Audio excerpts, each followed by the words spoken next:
மீண்டும் உங்களை நாம் சந்திப்பதிலே மிக்க மகிழ்ச்சி அடைகின்றோம். நான் இலங்கை பதுளை போதனா வைத்தியசாலையில் இருந்து வைத்தியர் கிருஷான் வேதநாயகம். இந்த HIV-யை உருவாக்குகின்ற இந்த ரெட்ரோ வைரஸ் ஆனது எங்களுடைய உடலுளே சென்று எவ்விதமான மாற்றங்களை ஏற்படுத்துகின்றது என்பதை பற்றி இன்று கொஞ்சம் பார்க்கலாம். எங்களுடைய உடலிலே இரத்தத்திலே 3 விதமான கலங்கள் இருக்கின்றது. ஒன்று ரெட் பிளட் செல்ஸ் எனப்படுகின்ற செங்குருதி சிறு துணிக்கைகள். இந்த செங்குருதி சிறு துணிக்கைகள் தான் எங்கள் உடலிலே ஒரு காவியாக செயற்படுகின்றது. நுரையீரலிலே இருந்து ஆக்சிஜன் எனப்படுகின்ற இந்த பிராண வாயுவை உடல் முழுவதும் எடுத்து செல்லுகின்ற ஒரு தொழிற்பாட்டை இந்த செங்குருதி சிறு துணிக்கைகள் மேற்கொள்ளுகிறது. இரண்டாவதாக வெண்குருதி சிறு துணிக்கைகள் என்று சொல்லுவோம். அதை நாங்கள் ஒயிட் பிளட் செல்ஸ் என்று சொல்லுவோம். இந்த வெண்குருதி சிறு துணிக்கைகள் தான் எங்களுடைய உடலில் உள்ளே பாதுகாப்புக்கு மிகவும் முக்கியமானவர்கள்.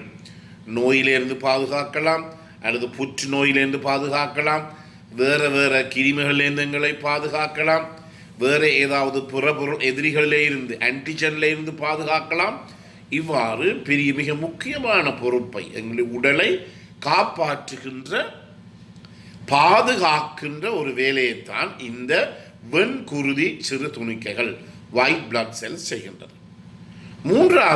மூன்றாவதாக இந்த குருதி சிறு தட்டுக்கள் என்று சொல்லுவோம், பிளேட்லெட் என்று சொல்லுவோம். இவை இந்த இரத்த ஓட்டத்திற்கு மிகவும் முக்கியமானது.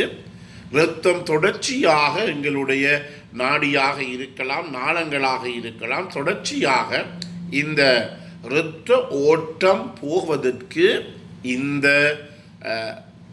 குருதி சிறு தட்டுக்கள், அதை நாங்கள் பிளேட்லெட் என்று சொல்லுவோம், மிகவும் முக்கியமானது. உங்களுக்கு தெரியும், இந்த டெங்கு நோயிலே உருவாகுகின்ற கிருமிகள், அதில் ஏற்படுகின்ற இந்த புறப்பொருள் ஆன்டிஜன், அதற்கு எதிராக செயற்படுகின்ற புறப்பொருள் எதிரிகள் எங்களுடைய உடலிலே செயற்பட்டு இந்த புறப்பொருள் எதிரிக்குரிய அந்த ஆன்டிஜன் ஆன்டிபாடி ரெண்டும் செயற்பட்டு இவற்றின் காரணமாக ஏற்படுகின்ற பாதிப்பினால் தான் இந்த குருதி சிறு தட்டுகள் எங்களுடைய உடலிலே குறைந்து அதன் பிற்பாடுதான் இரத்தம் எல்லா இடத்திலே இருந்தும் லீக் பண்ணக்கூடியதாக வெளியேறக்கூடியதாக இருக்கும்.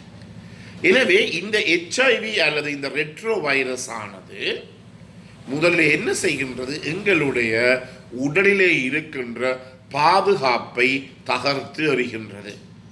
எனவே பாதுகாப்பு இல்லாமல் போனால், உங்களுக்கு தெரியும், ஒரு நாட்டிலேயோ ஒரு வீட்டிலேயோ பாதுகாப்பு இல்லாமல் போனால் என்ன நடைபெறும் என்று பலதரப்பட்ட எதிரிகள் கூட அந்த நாட்டுக்குள்ளே வருவார்கள். ஒரு வீட்டை எடுத்துக்கொண்டால் கள்ளர் வருவார்கள், வெளியிலேருந்து ஏதாவது மிருகங்கள் வரும், எல்லாரும் வரக்கூடியதாக இருக்கும். என்றபடியினாலே எங்களுடைய இந்த HIV வைரஸ் அல்லது இந்த ரெட்ரோ வைரஸ் ஆனது என்ன வேலையை செய்கின்றது என்றால், எங்களுடைய உடலிலே இருக்கின்ற இந்த வெண்குருதி சிறு துணிக்கைகள் WBCயை போய் தாக்கி அழிக்கின்றது. இவ்வாறு இந்த வெண்குருதி சிறு துணிக்கைகளை இந்த வைரஸ் அழிக்கின்ற போது எங்களுடைய உடலிலே இருக்கின்ற இரத்தத்திலே இருக்கின்ற வெண்குருதி சிறு துணிக்கைகளுடைய அளவு என்ன செய்கின்றது? படிப்படியாக குறைவடைகின்றது. இவ்வாறு படிப்படியாக குறைவடைகின்ற போது அந்த நிலத்திலே எங்களுடைய உடலை பாதுகாப்பு கவசமாக இருக்கின்ற இந்த வெண்குருதி சிறுதுணிகள் உடலிலே இல்லாத போறபடியினாலே என்ன நடைபெறும்? அங்கு பலதரப்பட்ட நோய்கள் எல்லாம் எங்களுடைய உடலில் உள்ளே புகுந்துவிடும். இதுதான் ஒரு சிறிய விளக்கமாக இருக்கும். எவ்வாறு இந்த HIV வைரஸ் அல்லது இந்த ரெட்ரோ வைரஸ் எவ்வாறு எங்கள் உடலிலே செயற்படுகின்ற முறையை தான் இதை நான் இப்போது உங்களுக்கு சொன்னேன். என்றபடியினாலே இந்த வெண்குருதி சிறு துணிக்கைகளிலே பல வகைகள் இருக்கின்றது. அதிலே முக்கியமான வகை CD4 என்று சொல்லுவோம், CD8, CD4 அல்லது CD8 இருக்கின்றது. எனவே இந்த ரெட்ரோ வைரஸ், இந்த HIV வைரஸ் ஆனது நேரே போய் எதை தாக்குகின்றது? இந்த CD4 CD8 அல்லது CD4 அல்லது CD8 செல்ஸ் இவற்றைத்தான் நேரடியாக போய் இந்த வைரஸ் தாக்கி எங்களுடைய இரத்தத்திலே உடலில் உள்ளே இந்த CD4 செல்ஸினுடையவும் அதே நேரத்தில் CD8 எனப்படுகின்ற செல்ஸினுடையவும் அளவு கலங்களினுடைய அளவு குறைவடைகின்றது. குறைவடைகின்ற போதுதான் எங்களுக்கு பாரதூரமான நோய்களும் பாரதூரமான விளைவுகளும் எங்களுக்கு ஏற்படுகிறது. ஒரு சிறு உதாரணத்தை பார்ப்போம். உங்களுக்கு தெரியும், வைரஸினால் ஏற்படுகின்ற இருமல், தடிமல், காய்ச்சல். இந்த வைரஸினால் ஏற்படுகின்ற இருமல், தடிமல், காய்ச்சலுடைய நோய் அரும்பு காலம் ஒரு 2 to 3 நாட்கள் இருக்கும். எப்படி இருக்கும்?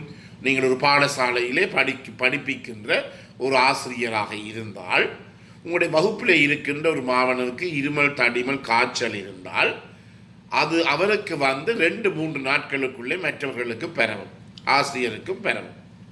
பிறகு இந்த வைரஸ் காய்ச்சலுக்கு நீங்கள் உண்மையாக மருந்து எடுக்க தேவையில்லை. சாதாரணமாகவே இந்த வைரஸ் காய்ச்சல் அப்படியே 2-3 நாள் காய்ச்சல் இருக்கும், இருமல் இருக்கும், தடிமல் வரும். பிறகு தன்னாலவே அது குறைந்து கொண்டு போகிறோம். இவ்வாறு இந்த நோய் தான் மருந்துகள் ஒன்றும் எடுக்காமலேயே தானாகவே இந்த நோய் குறைவதற்கு முக்கிய காரணம் என்ன? எங்களுடைய உடலிலே இருக்கின்ற நோய் எதிர்ப்பு சக்தி அல்லது எங்களுடைய உடலிலே இருக்கின்ற பாதுகாப்பு கவசம். நான் முதலிலே சொன்னது போல இந்த HIV வைரஸ் அல்லது இந்த ரெட்ரோ வைரஸ் நேரடியாக சென்று இந்த பாதுகாப்பு கவசத்தை துடைத்து எறிகின்றது, அழித்து விடுகின்றது.